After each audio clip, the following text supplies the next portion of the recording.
Bienvenue à Ngoya Lezek pour le soutien de la jeunesse. Aujourd'hui, je vais vous présenter une vidéo faite par Kemet TV qui est une télé camerounaise. Kemet TV nous présente ici la loi du jugement. Écoutez ce que le professeur Toth et son journaliste Yamsi nous présentent en ce qui concerne la loi du jugement. Merci. Frère, quels sont les rôles du cœur et de la plume de Mahat lors du jugement de l'âme? Et surtout, que symbolise-t-il exactement? Et il s'agit même de quel cœur ici? Est-ce le cœur organe ou alors un autre cœur qu'on met sur la balance avec la plume de Mahat? Quels sont les rôles du cœur et de la plume de Mahat justement lors du jugement? Déjà, il faut préciser que le cœur organe est lié au cœur subtil. Le rôle du cœur, d'abord, c'est le cœur représente le soleil dans le corps humain. Parce que c'est le distributeur d'énergie. Exactement. C'est lui qui distribue le sang partout dans le corps. C'est le soleil parce que le premier soleil, c'est la tête. Le deuxième soleil, c'est le cœur. Mais le vrai soleil dans le corps de l'homme, c'est le cœur. Il y a un autre soleil en bas. C'est-à-dire l'énergie sexuelle. C'est aussi un soleil, c'est aussi un feu. Donc il y a trois feux. Il y a l'énergie cérébrale, l'électricité qui est dans le cerveau, l'énergie cardiaque. Il y a aussi même le feu dans le foie. Parce que le foie lui-même est un feu. Et il y a aussi l'énergie sexuelle. Donc, le cœur en tant que feu doit être un feu pur. Et pour qu'il puisse purifier, il faut qu'il soit lui-même pur. Le jugement dit donc ceci. Pour que tu ne puisses pas brûler dans le feu de la passion. Le feu de la passion, c'est l'animal qui est en bas de la balance avec la gueule ouverte comme ça. C'est le feu de la passion. Pour que tu ne puisses pas être brûlé, il faut que ton cœur soit pur. C'est-à-dire indemne d'actes négatifs. Indemne de fautes. Indemne de meurtre, d'assassinat et tout ça. Et il faut que ton cœur soit léger, c'est-à-dire qu'il ne porte pas le poids de toutes les fautes des autres. Sinon, il va peser lourd et il va échouer au jugement. Tu ne peux pas mourir avec les fautes des autres. Tu dois plutôt t'arranger à ce que les gens se purifient de ton vivant. Le contraire chez les chrétiens, c'est quoi? L'autre, lui, il a porté les fautes des autres et il est mort avec. C'est pour ça qu'il est descendu au fond des eaux en enfer là-bas. Afin que Satan aille le purifier et qu'il remonte maintenant. Donc il est entré dans la flamme de Satan. Et le feu de Satan l'a consumé pendant 3 jours.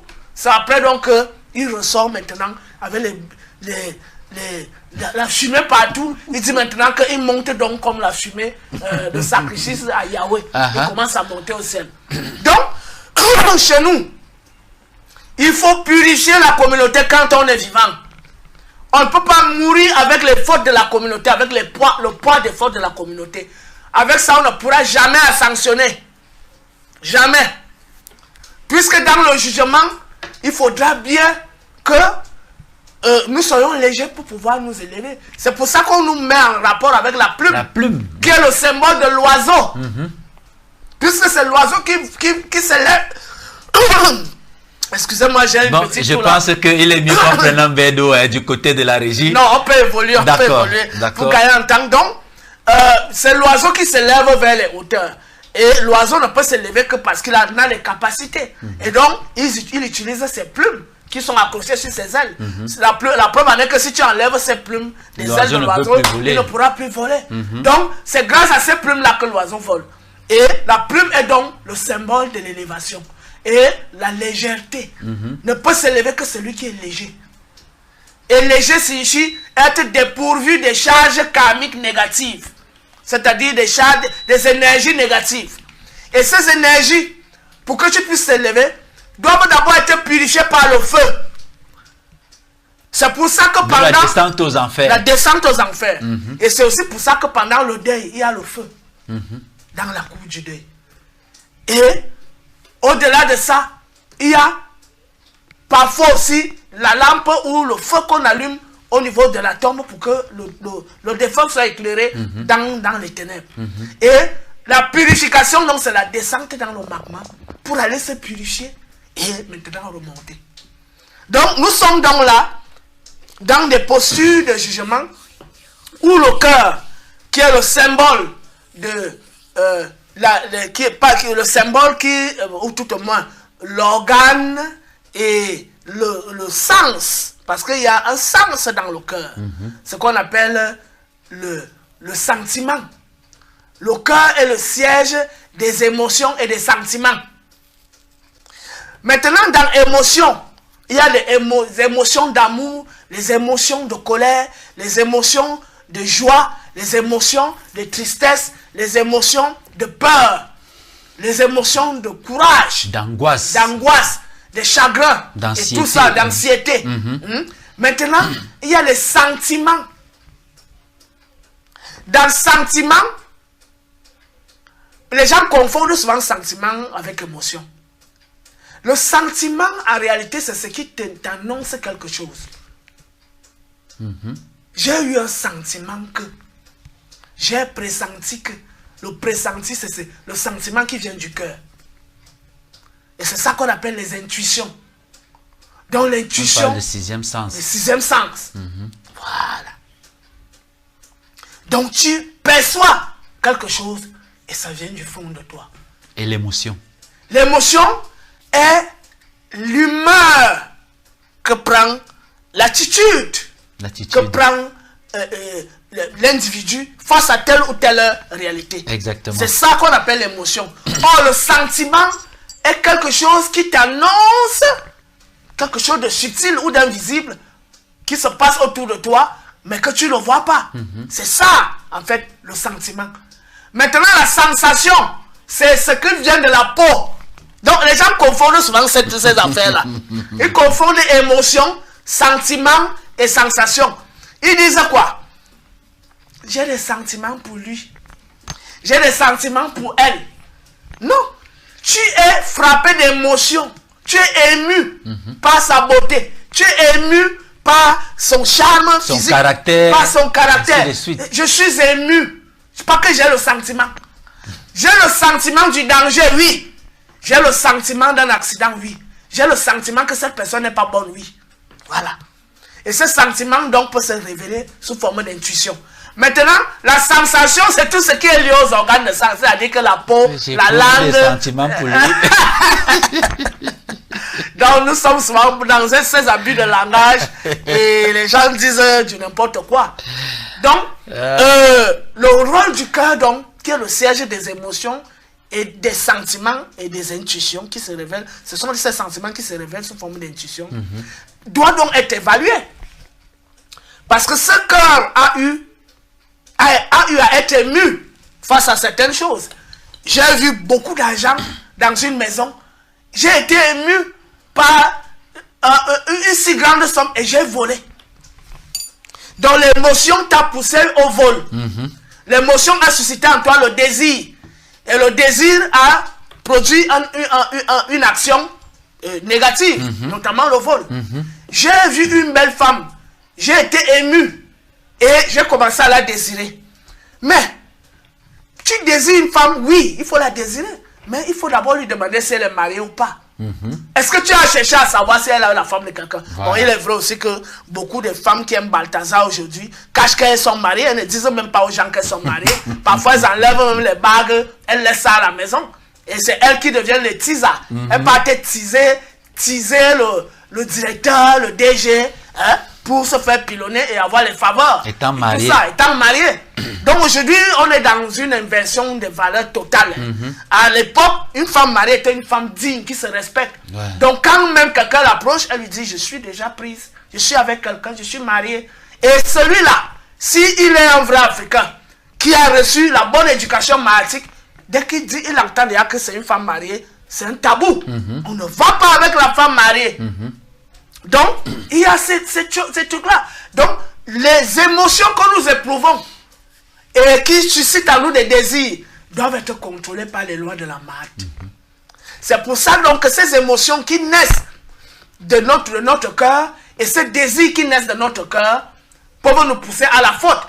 Et c'est pour ça qu'on évalue donc le cœur. L'ensemble des émotions que tu as éprouvées, l'ensemble des désirs qui ont tenté ou qui t'ont poussé vers l'action, et l'ensemble des sentiments que tu as eus et que tu n'as pas su saisir. Parce que tu peux aussi avoir eu des sentiments, des révélations pour quelqu'un, mais tu ne lui dis pas. Mais le mal lui arrive, tu as tort. Tu as tort. Tu sens qu'un danger arrive, au lieu de dire à quelqu'un, fais attention, tu laisses la personne dans le danger. Le tort te revient. C'est donc pour ça que le cœur est évalué. Et il est donc associé à la plume pour voir si le nombre de fautes est tellement élevé pour que le cœur descende pour aller se purifier dans les flammes, le magma chaud du cœur de la terre. Ou alors, si c'est la balance, que le cœur est équilibré. C'est-à-dire que le cœur a le même poids que la plume. En ce moment alors, la personne doit traverser un autre jugement. C'est quoi le jugement là? La traversée du feu. Les âmes pures, les esprits purs traversent le feu sans crainte de se faire brûler. Le dernier jugement, c'est le jugement du soleil. Donc après la plume là, sera lui-même maintenant. Tu vas traverser le feu là, le feu supérieur. Et ce n'est que quand tu entres dans les flammes célestes et tu entres, tu traverses, tu passes. Alors tu arrives dans ce qu'on appelle la plénitude. C'est qu'il appelle le paradis. Un être de lumière. Et ne peut émettre la lumière que celui qui est lui-même feu. Parce que le feu ne brûle pas le feu. Et une fois que tu es devenu un feu pur, tu es donc capable donc de résider dans la flamme. Je suis celui qui réside dans sa flamme. Ça, c'est une formule des textes sacrés, notamment les textes des pyramides et le livre de Sortir à la lumière. Ne peut résider dans la flamme que celui qui a transcendé donc tout ça. Et il y a les gens qui ne savent pas ça. Que le dernier jugement, c'est le jugement du feu. Les gens se limitent à la balance de la plume et le corps là. Non! Le dernier niveau, c'est le feu. Pour entrer dans le feu, il faut être pur. Et c'est pour ça que dans la formule, notamment le livre chapitre 17, le livre de Sortir à la lumière, je suis le Seigneur qui réside dans sa flamme. Mais ça fait peur quand tu attends quelqu'un te dit ça. Dis que man, tu résides dans la flamme. Je vais faire comment pour entrer là-bas. Donc voilà en fait des choses, des révélations qu'on doit aussi faire. Parce que beaucoup pensent que le jugement, comme on monte la salle de jugement, Anubis qui conduit le défunt, après il y a la balance, il y a l'animal qui est en bas prêt à dévorer le cœur, après toi prends les notes, après maintenant on monte Horus. C'est qui Horus? C'est le feu, c'est le soleil. Parce que Horus, c'est le soleil en fait, c'est Ra. Donc c'est pour ça que quand Horus tient derrière le défunt là, c'est que le défunt là a traversé le feu. Et quand il arrive donc dans la chambre de la résurrection d'Osiris, hein, il trouve Osiris avec les bras croisés comme ça, assis sur son trône. Et avec Isis et Nephthys qui sont derrière, symbole de Maat, avec les mains derrière Osiris. Bienvenue mon fils, bienvenue ma fille. Et c'est quoi? Et c'est qui Isis Osiris? C'est le foyer du feu. Donc maintenant, il faut que le gars là vienne alors se faire purifier. Et une fois qu'il se purifie, qu'est-ce qui se passe? Tu vas voir que derrière Osiris et Isis, ce qui monte là, c'est un serpent qui est le symbole du feu. Donc un serpent ailé, en fusion. Donc quand tu regardes bien, tu vas bien aller voir cette fresque égyptienne à la maison. Tu vas voir que l'arc là, ce qui sort du front du pharaon, c'est le feu qui consume. C'est le feu justement. Voilà. Et derrière là, c'est un serpent qui a les ailes. Voilà. C'est-à-dire, il a la couleur justement du feu. Du feu. Donc tu vas voir en haut, ils sont dans les feux, les Ikemuseku. Donc les gens qui ont transcendé la flamme parce qu'ils sont purs, ils deviennent donc des êtres de lumière. Voilà donc le mystère du jugement dans la pensée africaine. D'accord, frère.